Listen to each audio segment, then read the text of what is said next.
My beloved brothers and sisters in Christ, today I stand before you not with human wisdom, but with the anointing of the Holy Spirit. I want to speak directly into the lives of those who have been facing financial limitations. Those who have felt like their blessings are delayed, denied, or even forgotten. Let me tell you, your Father in heaven is not a God of lack. He is not a God of closed doors. He's the God of provision, the God of overflow, and the God of breakthrough. Hallelujah. Now I know some of you have been praying and sowing, yet nothing seems to move.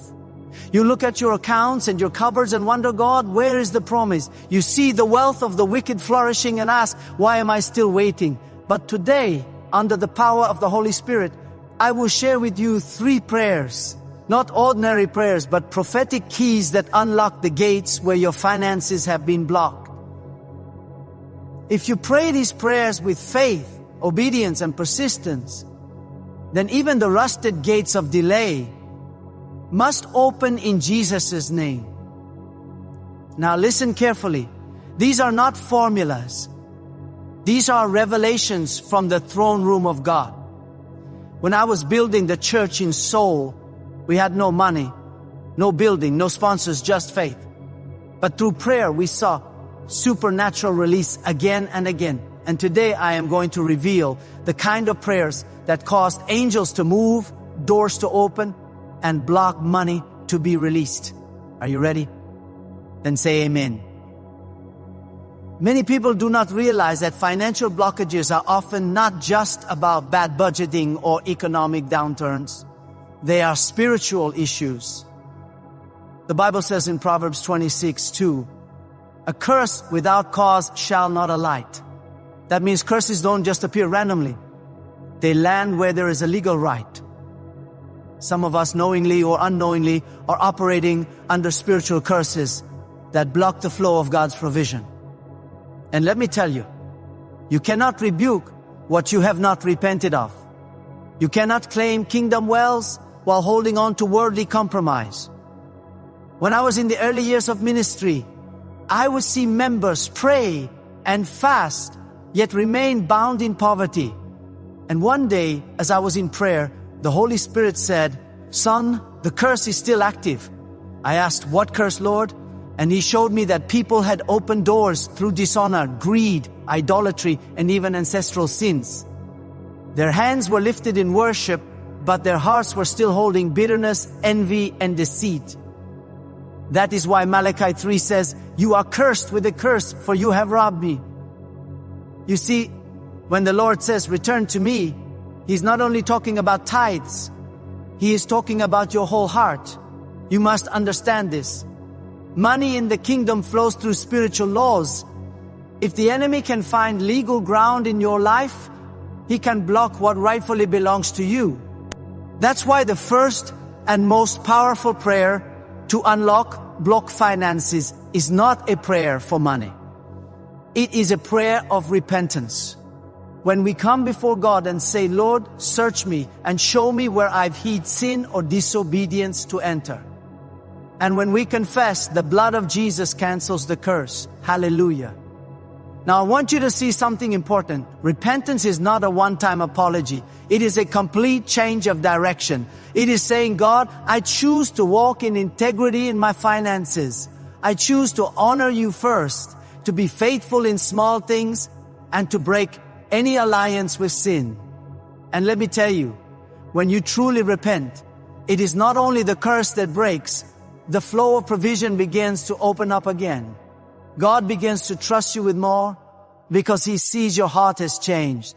There was a businessman in our church who was struggling terribly. Every deal would collapse. Every opportunity would dry up. He came to me and said, "Pastor, I tithe. I give, but nothing changes." And I asked him, "Have you truly repented of anything the Lord is showing you?" He looked puzzled. I told him to go into prayer and ask the Holy Spirit to reveal anything, blessing, His blessing. After 3 days, he came back trembling. He had been harboring unforgiveness against a business partner who cheated him 10 years ago. Though he tithed, his heart was poisoned. That night he called the man, forgave him, and even blessed him. Within a week, a contract that had been stalled for months was suddenly approved. Beloved, repentance broke the curse. Even in the Bible, we see this pattern. Look at Achan in Joshua 7. Because of one man's hidden sin, the entire nation suffered defeat. Until the sin was exposed and removed, they could not win another battle. Some of you are fasting and declaring, but if you are hiding sin or ignoring conviction, the flow will remain blocked. But the moment you repent, the heavens respond. And repentance must also touch our financial habits. Are you being honest in your dealings? Are you honoring your commitments? Are you handling money with purity? Or are you greedy, manipulative, or lazy? God does not bless disorder.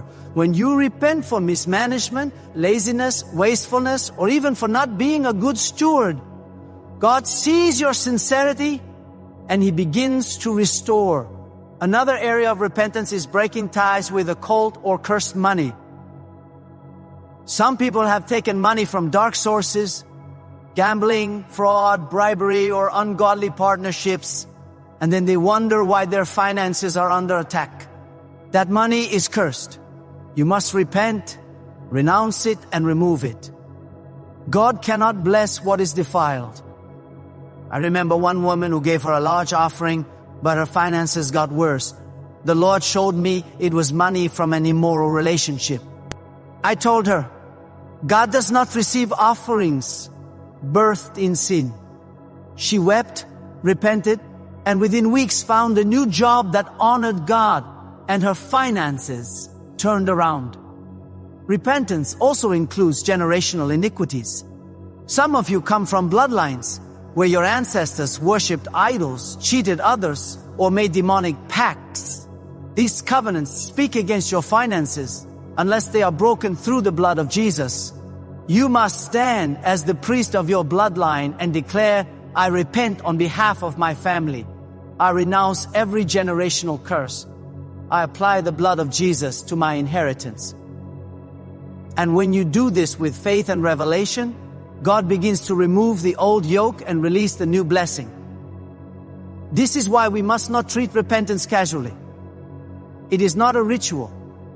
It is a legal transaction in the Spirit. When we truly repent, the enemy loses his right to hold our finances hostage. The curse is broken, the heavens open, and what was delayed begins to flow freely. Don't just ask for breakthrough. Cleanse the foundation. Ask the Holy Spirit to shine His light on every hidden area. And as you repent, what does God release? What was held back for years? The second prayer that unlocks blocked money is the prayer of agreement that commands angelic release. Many believers are unaware of the PO powerful spiritual principle that when two or more agree on earth concerning anything they ask, it shall be done by our Father in heaven. This is not a metaphor or a poetic verse. It is a divine law that releases the hand of God to move on behalf of His children. In Matthew 18:19, Jesus says, Again, I say unto you that if two of you shall agree on earth as touching anything that they shall ask, it shall be done for them of my Father which is in heaven. There is a supernatural dimension that opens when believers come into true spiritual agreement, and that agreement becomes a command signal in the realm of the Spirit. You see, we must understand that the realm of finances is not only natural but spiritual. The Bible tells us in Daniel 10 that when Daniel fasted and prayed, the answer was released from the first day, but it was blocked by the Prince of Persia, a demonic principality. For 21 days, there was a war in the heavenlies over one man's prayer. God had already sent the answer, but there was resistance in the unseen world. What broke through that blockage? God sent Michael the archangel to assist. This shows us that when answers are delayed, they are not always denied. Sometimes they are being contested. And what empowers the angelic forces to overcome that resistance is prayer combined with agreement. Angels are not just floating beings with hops. Hebrews 1:14 says, they are ministering spirits sent to serve those who inherit salvation. They are messengers, warriors, and carriers of divine provision. In Psalm 43:20, the Bible says, "Bless the Lord, ye his angels that excel in strength, that do his commandments, hearkening unto the voice of his word." Angels respond to the word of God, not to emotions, not to begging, but to the voice of God's word spoken with authority and agreement. When two or more believers speak the word over their finances and declare breakthrough together, angels are activated to move and fulfill that word. There is a dimension of faith that is unlocked only through agreement. One can chase 1,000, but two can chase 10,000. Agreement multiplies spiritual power. When you pray alone, you stand as one. But when you pray in unity with someone of like spirit and clean heart, your authority in the realm of the spirit increases exponentially. Agreement is not just saying amen. It is alignment in faith, in word, in spirit, and in intent. When two believers come together, submit to God, confess His promises over their financial life, and speak in unity, angels are dispatched to remove obstacles, release held-back blessings, and fight against the spirits of delay and poverty. I have seen this again and again in our church. A woman had been expecting a land title to be released for years. All legal steps were taken. All documents were ready. But it was mysteriously delayed. She fasted, prayed, gave, but still nothing moved. One Sunday I was led by the Spirit to invite those facing financial blockage to come forward for a prayer of agreement. As we laid hands on her and declared in agreement, I felt the release. In the next morning she received a call from the office saying her file had been signed. She was stunned. Why? Because angels had gone ahead to break through the resistance.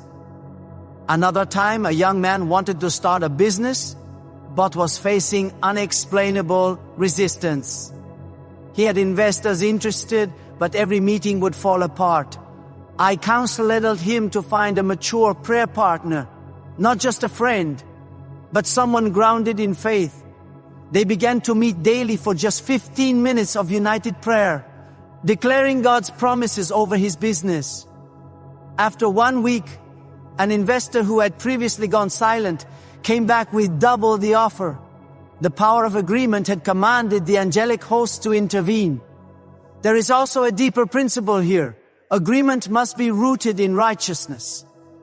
Amos 3:3 asks, can two walk together except they be agreed? If you partner in prayer with someone who carries bitterness, unbelief, or hidden sin, your agreement will lack power. But if both of you walk in repentance, faith, and unity of purpose, your words become spiritual decrees. In Job 22:28, it says, you will also declare a thing, and it shall be established for you. That is a picture of agreement, empowered by purity and faith.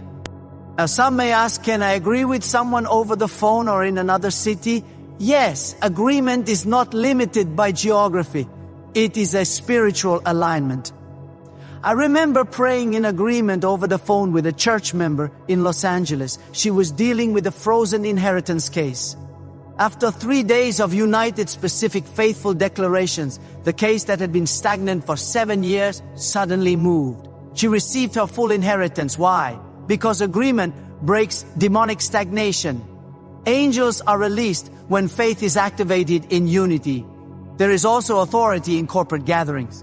When a church prays together in unity over the finances of its members, angels are released over regions, over business environments, and over blocked bank transactions. When the early church prays together, prison doors opened, chains fell off, and miracles broke out. The same God who sent an angel to free Peter from prison is still sending angels to break financial imprisonment today. But it takes agreement.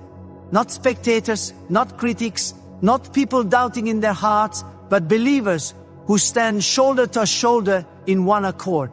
I remember one allied prayer meeting where we focused only on financial release.